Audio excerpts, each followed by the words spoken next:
Bakery Raghu ಅವರು ಹಾಗೂ ಯಶಸ್ವಿನಿ ಗೌಡ ಅವರು ಇಬ್ಬರು ಕೋರ್ಟಲ್ಲಿ ವಾಲಂಟರಿ ಸರೆಂಡರ್ ಆಗಿ ನಾವು ಬೇಲ್ ಅಪ್ಲಿಕೇಶನ್ ಹಾಕಿದ್ವಿ. ನಮ್ಮ ವಾದ ವಿವಾದ ಎಲ್ಲ ಕೋರ್ಟ್ ಹಿಯರ್ ನೋಡಿ ಜಾಮೀನು ಮಂಜೂರು ಮಾಡಿದ್ದಾರೆ. ಸೊ ಮುಂದಿಂದು ನೋಡೋಣ, ಎಲ್ಲ ಇನ್ವೆಸ್ಟಿಗೇಷನ್ ನಡೀತಾ ಇದೆ, ಏನಾಗುತ್ತೆ ಅಂತೆಲ್ಲ ತಿಳ್ಕೊಂಡು ನಂತರ ಅದ್ರ ಬಗ್ಗೆ ಪ್ರತಿಕ್ರಿಯೆ. ಸ್ಥಳದಲ್ಲಿ ರಘು ಅವರು ಹೋಗಿದ್ರು ಅಂತ ಆರೋಪ ಮಾಡಿದ್ದಾರೆ.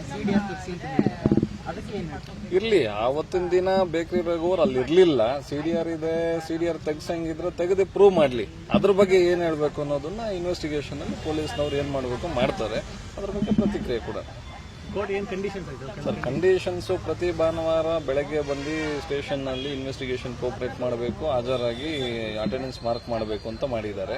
ಜೊತೆಗೆ ಯಾವುದೇ ರೀತಿ ನಟ ಪ್ರಥಮ್ ಅವ್ರನ್ನ ಭೇಟಿ ಮಾಡೋದಕ್ಕಾಗ್ಲಿ ಮಾತಾಡೋದಕ್ಕಾಗ್ಲಿ ಯಾವುದೇ ರೀತಿ ಇದು ಮಾಡಬಾರ್ದು ಅಂತ ಹೇಳಿದ್ದಾರೆ. ಜೊತೆಗೆ ಎಲ್ಲ ಡೇಟು ಪ್ರತಿ ಹಿಯರಿಂಗಿಗೂ ಬಂದು ಕೋರ್ಟಲ್ಲಿ ಹಾಜರಾಗಬೇಕು ಅಂತ ಈ ಕಂಡೀಷನ್ಸ್ ಹಾಕಿದ್ದಾರೆ. ವೆಂಕಟಾಚಲಪತಿ.